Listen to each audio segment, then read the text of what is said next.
ചേച്ചി ഇന്ന് വോട്ട് ചെയ്യാൻ തന്നെയാണ് തീരുമാനിക്കുന്നത്? അതെ അതെ, വോട്ട് ചെയ്യും. UDF-നാണ് വോട്ട്.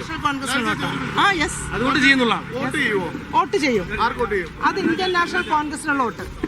അതെ, വോട്ട് ചെയ്യും. അത് നിജി ജസ്റ്റ് അല്ല, എക്സ് ഓർ വൈ ആരായിരുന്നാലും ഇന്ത്യൻ നാഷണൽ കോൺഗ്രസിന്റെ പ്രതിനിധിയായിട്ട് വരുന്ന ആൾക്ക് എന്റെ വോട്ട് കിട്ടും. ഞാൻ ഇന്ത്യൻ നാഷണൽ കോൺഗ്രസിനോട് ഇപ്പോഴും ചേർന്ന് നിൽക്കുന്ന ഒരാളാണ്. അങ്ങനെയൊന്നുമില്ല. എന്റെ മനസ്സാക്ഷി. ഞാനത് അദ്ദേഹത്തിനോട് ഇന്നലെ പറഞ്ഞിരുന്നു. എനിക്ക് ആലോചിക്കാൻ സമയം വേണം. ഞാൻ അദ്ദേഹത്തോട് ആദ്യം പറഞ്ഞത് ഞാൻ വിട്ടു നിൽക്കുകയാണെന്ന് പറഞ്ഞു. അദ്ദേഹം എന്നെ ഉപദേശിച്ചു. എൻ്റെ രാഷ്ട്രീയ ഉപദേഷ്ടാവ് അദ്ദേഹം മാത്രമാണ്. അദ്ദേഹം എന്നോട് പറഞ്ഞു, മാറി നിൽക്കരുത്, വോട്ട് ചെയ്തു കൊടുക്കണം എന്നുള്ളത് പറഞ്ഞു. അതിന് ഇവിടുന്നാണല്ലോ വഴി വെട്ടുന്നത്. അല്ല, ഇപ്പോഴും നേരത്തെ നമ്മളോട് പറഞ്ഞതിൽ നിന്ന് അണുകിട വ്യതിചലിക്കാൻ ഉദ്ദേശിക്കുന്നില്ല. ഇനിയും കൂടുതൽ എനിക്ക് അച്ചടക്ക നടപടി സ്വീകരിക്കുന്നൊക്കെ ഇവിടെ മാധ്യമ പ്രവർത്തകർ സൂചിപ്പിക്കുന്ന കണ്ടു.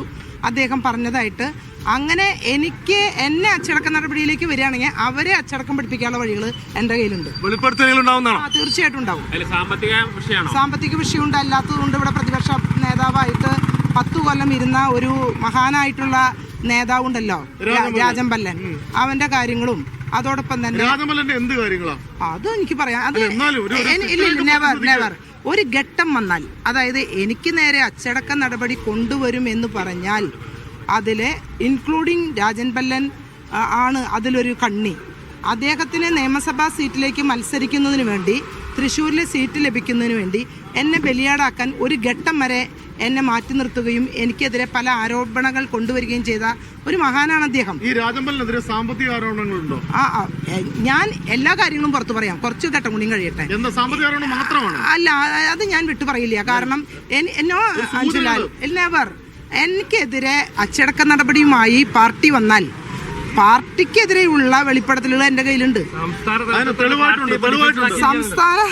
സംസ്ഥാന തലത്തിലുള്ള ദീപാദാസ് മുൻഷിയും അല്ലെങ്കിൽ ICC ആളുകളായിട്ടുള്ള KC വേണുഗോപാലും ദീപാദാസ് മുൻഷിയൊക്കെ ഇവിടുത്തെ കേവലം തൃശ്ശൂരിലൊരു മേയറെ നിശ്ചയിച്ചു കൊടുക്കാന്ന് പറയുമ്പോൾ ഈ താഴെ തട്ടിൽ പണിയെടുത്ത ആളുകളുടെ ചെകടത്തടിക്കുന്നതിന് തുല്യല്ലേ? ഈ സാധാരണ നിലയിൽ ഈ സമരവും പ്രകടനവും ഒക്കെ വരുമ്പോൾ ഞങ്ങൾ സാധാരണ പറയും ലാലി ചേച്ചി ഈ സമരം തൂക്കിയെന്ന്.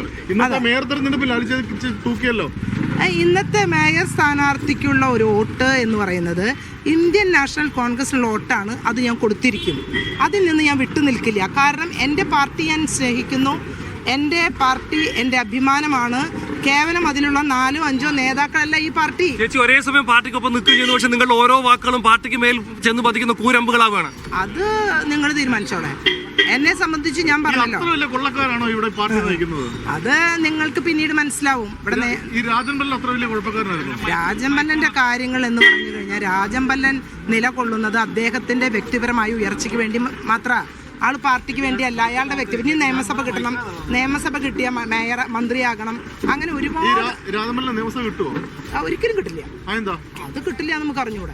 അച്ചടക്ക നടപടിയിലേക്കാണ് പാർട്ടി നേതൃത്വം നടപടി സ്വീകരിക്കാൻ തയ്യാറാണോ? അവര് തരുന്ന ഏത് അച്ചടക്ക നടപടി ഞാൻ എനിക്ക് എന്തിനാ ഞാൻ അച്ചടക്കപ്പടിക്ക് എനിക്കെതിരെ പോകേണ്ട കാര്യം? അത് നിങ്ങൾ പറയൂ.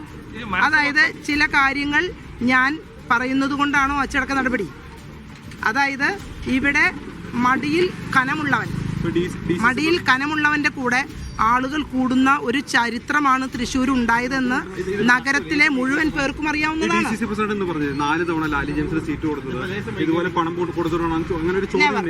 ഒരിക്കലും അല്ല. അദ്ദേഹം DCC പ്രസിഡന്റ് ആയിട്ട് എത്ര നാളുകളായി നിങ്ങൾ നോക്കണം.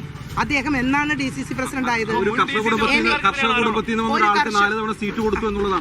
അദ്ദേഹം അല്ലല്ലോ തന്നത്. ഇവിടെ എന്നെ മുന്നിലേക്ക് വെക്കുന്നത് അഡ്വക്കേറ്റ് തേറമ്പിൽ രാമകൃഷ്ണൻ MLA ആണ്. അദ്ദേഹത്തിന് വേണ്ടി പോസ്റ്റർ പതിച്ച് നടന്ന ഒരു പ്രവർത്തകയായിരുന്നു ഞാൻ ആ കാലഘട്ടത്തിൽ. പിന്നീടാണ് അദ്ദേഹം എന്നെ കണ്ടെത്തിയതും എന്നോട് നിൽക്കാൻ ആവശ്യപ്പെട്ടതും. ഞാൻ വന്ന് ചോദിച്ചതല്ല, എന്നോട് നിൽക്കാൻ ആവശ്യപ്പെട്ട് എന്നെ വിളിച്ചതാണ്. അവര് പറയുന്നു.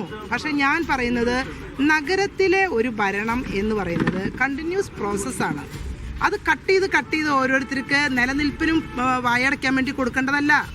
ഇത് ജനങ്ങൾക്ക് വീണ് കിട്ടിയിട്ടുള്ള അവസരമാണിത്. ഈ അവസരം ജനങ്ങൾ നൽകിയതാണ്. ജനങ്ങളുടെ ആവശ്യങ്ങളും വികസനവും ക്ഷേമവും നോക്കാൻ ഒരു മേയറെ കൊണ്ടുവരുമ്പോൾ ആ മേയർ സ്ഥാനം പലരുടെയും വായടപ്പിക്കാൻ കട്ട് ചെയ്ത് കൊടുക്കേണ്ടതല്ല.